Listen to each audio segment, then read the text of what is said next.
উনি যে গত 9 মাসে কোনো একটা ক্ষেত্রে সফল হয়েছেন বা কোনো একটা ক্ষেত্রে ইতিবাচক কিছু ঘটেছে এমনটি দেখাতে পারবেন এমন একটি কার্ডও ওনার হাতে নাই।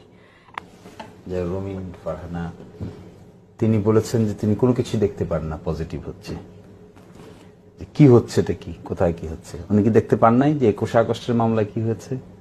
উনি দেখতে পান নাই 10 ট্রাক মামলায় কি হয়েছে? উনি দেখতে পান নাই বেগম জিয়ার মামলা কিভাবে সুপ্রিম কোর্টে নিষ্পত্তি হয়েছে? উনি দেখতে পান নাই বেগম জিয়ার প্রথম দিন বেগম জিয়ার সম্পর্কে কি সিদ্ধান্ত নেওয়া হয়েছে? উনি দেখতে পাচ্ছেন না বেগম জিয়া বিদেশে চিকিৎসা নিতে যাচ্ছেন আসতেছেন? কি কারণে হয়েছে এগুলা? Who did this? উনি দেখতে পাচ্ছেন না এদেশের রিজার্ভে কি হয়েছে? উনি তাও দেখতে পাচ্ছেন না যে বিদেশে যে পাচারকৃত সম্পদ জব্দ হচ্ছে? উনি এটাও দেখতে পাচ্ছেন না যে বাংলাদেশের সিলেটে সরাসরি ওখান থেকে এখন রপ্তানি হচ্ছে, সরাসরি সিলেট থেকে রপ্তানি হচ্ছে, চিটাগাং থেকে শুরু হতে যাচ্ছে। এবং এই যে ইনস্টিটিউশনাল রিফর্ম কমিশনগুলো রিপোর্ট আসছে, ঐকমত্যের আলোচনা হচ্ছে, সকল দল সেখানে যাচ্ছে।